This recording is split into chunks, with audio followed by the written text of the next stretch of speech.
Graça e paz, mulheres de joelhos, como que vocês estão? Keila Rezende mais uma vez com vocês. Estamos estudando agora o segundo livro de Tessalonicenses, capítulo 3, o último capítulo do livro de Tessalonicenses. Um capítulo de exortação, de advertência, de ensinamento. Se você, minha amada, ainda não assistiu o capítulo 1 e o capítulo 2, que a nossa irmã Márcia divulgou aqui, já compartilhou, a introdução que a Aline já fez nesse canal, volte lá, assiste esses vídeos para dar continuidade, um entendimento maior sobre a palavra e sobre o livro de 2 Tessalonicenses. É muito importante a gente compreender o entendimento todo desse livro, como ele começa, o que o Paulo traz, a maneira que ele se comunica àquele povo, o que ele quer trazer de mais profundo nesse ensinamento. Então, Paulo começa com um pedido de oração. No último capítulo de 2 Tessalonicenses, que é o capítulo 3, ele começa com um pedido de oração. Finalmente, irmãos, orem por nós, para que a palavra do Senhor se propague rapidamente, ele diz, e receba a honra merecida. Se propagar rapidamente para que receba a honra merecida, como aconteceu entre vocês. É uma intercessão que Paulo diz a essa pregação, a essa carta. Ele pede, orem por nós, intercedam por nós, para que essa palavra se propague rapidamente e que a honra seja estabelecida e merecida, ele quer dizer. No versículo 2, orem rapidamente para que sejamos libertos dos homens perversos e maus, pois a fé não é de todos. O que ele quer dizer? O que Paulo diz? Deus nos guarde dos maus. Proteção. Ele pede proteção. Orem também. Muitas vezes a gente chega no ambiente, ou a gente chega no time da intercessão da igreja, no nosso pastor, a gente pede uma oração. A mesma coisa que Paulo fez. Orem para que os homens perversos se afastem, pois a fé não é de todos e nem para todos. Que Deus os guarde do mal. O pedido de intercessão por ele é para livrar eles dos homens maus. Mas o Senhor é fiel, ele diz. Ele nos fortalecerá e os guardará do maligno. O Senhor guardará a confiança de Paulo na intervenção divina. Por mais que ele pede oração, ele confia em Deus, ele mostra essa confiança que ele tem àquele povo. Porque o Senhor é fiel e ele fortalecerá e guardará ele do maligno. E assim é conosco. O Senhor nos guardará. Tenha fé, peça ao Pai. Ore, interceda, que ele guardará e ele te protegerá. No versículo 5, o Senhor conduza o coração de vocês ao amor de Deus e à perseverança de Cristo. Então, o que Paulo diz aqui? Ele coloca que o Senhor conduza o coração. Sempre saberemos que o que importa é que está no nosso coração. E ele quer que o Senhor nos conduza. Que o amor de Deus nos mantenha perseverantes, persistentes, constantes em Cristo, mas que Ele é o dirigente, é Ele que controla, é Ele que nos direciona, é Ele que está à frente de tudo. Podemos agir, podemos orar, podemos interceder, mas quem é o comandante, quem é o cabeça, é Cristo, é Deus. E no versículo 6, Paulo diz, irmãos, em nome do nosso Senhor Jesus Cristo, nós lhe ordenamos que se afastem de todo irmão que vive ociosamente. O que Paulo quer dizer com essa advertência contra a ociosidade? Primeiro ele pede oração, ele conduz, ele faz um fechamento de tudo que foi o ensino ali no livro de 2 Tessalonicenses. Mas aqui ele já fala sobre uma advertência contra a ociosidade. O que é ser ocioso? Como aquele clichê, né? Como aquele ditado diz, mente vazia, oficina do diabo. Ociosidade é mente vazia, é corpo parado, é inerte. E ele diz, irmãos, se afastem de todo irmão que vive ociosamente e não conforme a tradição que vocês receberam de nós. O que Paulo deixou para aquele povo? O que aquele povo recebeu que é contrário à ociosidade? Paulo nunca quis depender de ninguém. Ele nunca foi pesado para ninguém. É isso que ele está querendo dizer. Se ele passou ensinamento para aquele povo, receberam aquela tradição de não sermos pesados, então ele adverte ali: afastem-se do povo ocioso, dos irmãos ociosos, e vivam conforme eu te instruí. Aí no versículo 7 ele diz: pois vocês mesmos sabem como devem agir. O nosso exemplo deve seguir o nosso exemplo, porque não vivemos ociosamente quando estivermos entre vocês. Na época que Paulo estava naquele povo de Tessalônica, ele era ocioso, ele vivia pedindo. Em todos os livros, até nos livros anteriores, Coríntios, né, e Hebreus, e 1 Tessalonicense, Efésios, Paulo sempre vem falando, ele sempre tem passagens dele falando sobre não ser pesado, sobre não ter dependência daquele povo. E aqui ele fala que ele ensinou isso àquele povo. E ele preocupa da gente permanecer e aceitar pessoas ociosas perto de nós. Ele diz aqui: pois vocês mesmos sabem que devem seguir o nosso exemplo. Não vivemos ociosamente quando esteve entre a gente. Então, se Paulo não foi pesado, se ele não viveu ocioso, por que deveremos manter contato com pessoas ociosas? Na nossa vida também é assim, minhas irmãs. Muitas vezes nós temos pessoas ao nosso redor ociosas que só pensam em si, não pensam em trabalhar. Precisamos ter pessoas prósperas, mas que trabalhem.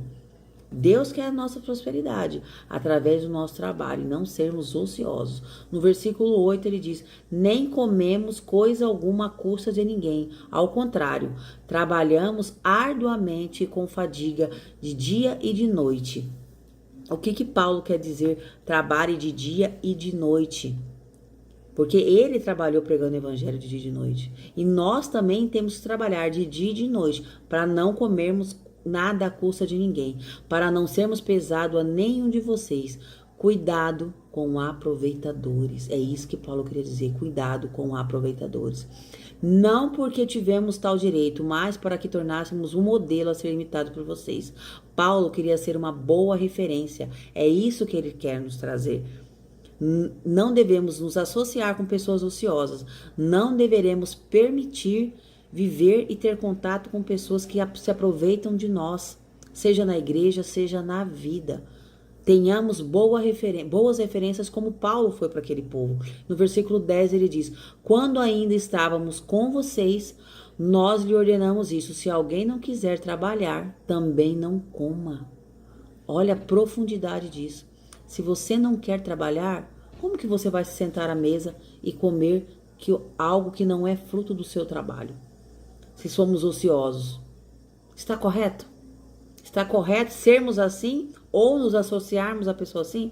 Paulo adverte e ele deixa muito bem claro que não deveremos ser assim, muito menos nos associarmos a pessoas assim. Trabalhem, não sejam ociosos. Pois ouvimos, versículo 11, pois ouvimos que alguns de vocês estão ociosos, não trabalham, mas andam se intrometendo na vida alheia, hein? Olha só, andam se intrometendo na vida alheia. O que eu disse agora há pouco? Mente vazia, oficina do diabo.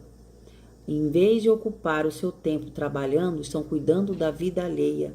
Amadas, quantas pessoas nós nos encontramos assim muitas vezes? Em muitos momentos, de repente, até nós poderemos estar agindo assim. Às vezes a gente vai servir na igreja, para conversar e deveríamos servir, estamos conversando sobre algo paralelo e não deveremos ter esse comportamento. E na vida também é assim. A pessoa que não trabalha, ela não tem o que ocupar a mente dela. Então ela começa a se meter na vida alheia. E pessoas que fazem fofoca, que se metem na vida de alguém, são pessoas que deveremos ter convívio? Paulo deixa claro que não. Não deveremos nos associar. Afaste essas pessoas de vocês. No versículo 12, tais pessoas ordenamos e exortamos no Senhor Jesus Cristo que trabalhem tranquilamente e comam o seu próprio pão. Quanto a vocês, irmãos, nunca se cansem de fazer o bem. O que Paulo diz aqui sobre tranquilidade, quer ter uma vida tranquila, em paz? Trabalhem, se esforcem, comam do próprio pão, fruto do seu trabalho. No versículo 13, quanto a vocês, irmãos, nunca se cansem de fazer o bem. Façam o bem, fazer o bem, trabalhem. O trabalho edifica o homem. O trabalho edifica o homem e é isso que deveríamos buscar. Ser ociosos não traz benefício nenhum. Tira a nossa paz, tira a nossa tranquilidade, nos transforma em pessoas que nem queremos ser. Falar da vida dos outros? Não, jamais. No versículo 14 ele diz, se alguém desobedecer ao que dizemos nessa carta, marque-no e não se associem a ele, para que ele se sinta envergonhado. As pessoas ociosas que se aproveitam das outras, elas aos poucos, quando a gente vai se apartando delas, elas vão se sentindo envergonhadas, porque elas não estão buscando um trabalho, não estão buscando uma dedicação e servir alguém verdadeiramente, amados. Então, Paulo deixa bem claro aqui com quem deveremos nos associar e quem deveremos nos afastar. Essas pessoas não têm o direito nem de sentar à própria mesa com vocês. Deveremos fazer o bem, sim. Deveremos ajudar as pessoas, sim. Deveremos ofertar na vida de pessoas, sim. Mas devemos ter uma mente e um olhar bem aberto para saber se são aproveitadores, se são pessoas malignas, se são malandros da fé. Quem são essas pessoas que estão com a gente? Quem são essas pessoas que estão ao nosso redor? Observar. Precisamos observar para ter entendimento do que Paulo quer nos dizer. Deus provém o ministério. É Deus que provém. Na nossa igreja, nós damos os dízimos, damos as ofertas, mas tem muitas pessoas, isso é para a igreja. Deveremos plantar aonde fomos plantados. Deveremos ofertar aonde fomos plantados. Deus provém em cada ministério, mas deveremos saber e ter um entendimento de quem são os aproveitadores. Como vamos saber? Observando, convivendo, se isolando. Então, para a gente ter uma vida tranquila, precisamos trabalhar e não depender de ninguém. E principalmente nos proteger dos ociosos. Tem muitas pessoas assim, muitas. E muitas vezes aquela comunicação, aquela conversa um pouco assim de coitado ou de vítima, deveremos observar para saber, será que essas pessoas estão procurando um trabalho? Será que essas pessoas estão procurando mudar de vida? Ou aquela pessoa está procurando depender o tempo todo de alguém? Observe, leia a palavra, o que Paulo quer nos dizer. Afastem-se, porque Deus vai prover no ministério de todo mundo, mas não de pessoas ociosas, não de pessoas aproveitadoras. Deus quer pessoas prósperas. Deus não quer ministérios ou filhos mendigos. Deus não quer. Deus quer que a gente atinja o reino, atingimos a prosperidade, mas através do nosso trabalho, esforçados, constantes, prósperos. Precisamos trabalhar para ter isso. Nem tudo cai do céu, nem tudo é responsabilidade de Deus. Deveremos cooperar com Ele, buscar um trabalho para não sermos ociosos. Se alguém desobedecer ao que dizemos, ele diz aqui, marquem, não se associem. Paulo coloca aqui. Não considerem como inimigo. Ele ainda ressalta, não considerem como inimigo, mas chame a atenção dele. Oriente esse irmão. Mostre para ele que ele está no caminho errado e conduza ele da melhor maneira a um trabalho, a sair daquele ciclo vicioso de ociosidade na vida dele. Que sejamos prósperos, porque Deus provém no ministério de todos, no meu, no seu e de cada um aqui. O próprio Senhor lhe dê a paz e em todo o tempo e de todas as formas. Ele finaliza esse livro. Eu, Paulo, escrevo essa saudação de próprio punho, a qual é um sinal de todas as minhas cartas. Essa é a forma que eu escrevo. A graça do Senhor Jesus Cristo estejam entre vocês.